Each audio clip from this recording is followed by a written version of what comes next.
Welcome to the Morning Update. I'm Erin Ramsey. Fears of a terrorist incident in Afghanistan have come to fruition. 2 explosions have killed at least 60 people and injured around 140 others outside Kabul Airport. It's believed a car bomb and a suicide bomber were used in the attacks. Amid speculations, it was organised by the terror group ISIS-K. 12 US Marines have been killed and 15 injured.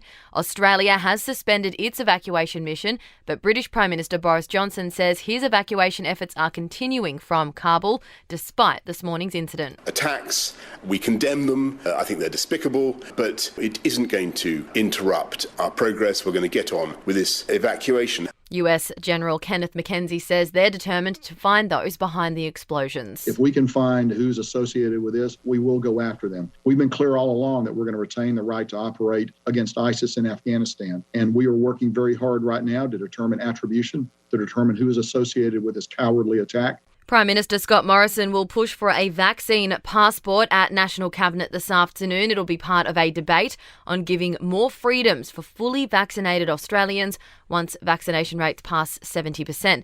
Details of the plan to vaccinate 12 to 15-year-olds will be outlined after the meeting. Australia's 4th on the medal tally at the Paralympics in Tokyo after a silver and 2 bronze overnight. Track cyclist Darren Hicks won silver in the 3,000 metres individual pursuit. Kira Stevens and Katja Dedekind finished 3rd in their backstroke finals.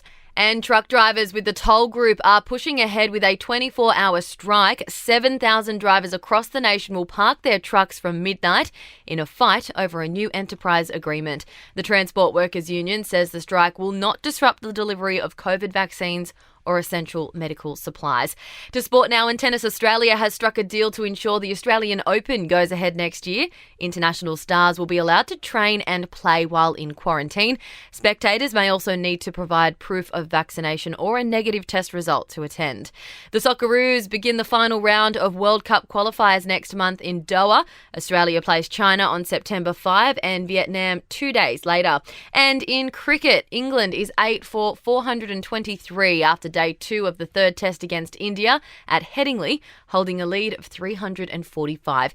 In entertainment news, the first official trailer has dropped for the upcoming film Spencer, starring Kristen Stewart as Princess Diana. They know everything. They don't. It's set to hit Aussie theatres in November, and Drake has landed 4 nominations for this year's Urban Music Awards, including Most Creative Artist. He's got some stiff competition, though, up against Kanye West and Jason Derulo, among others. That's your latest from the Nova podcast team. We'll see you this afternoon for another episode of The Update.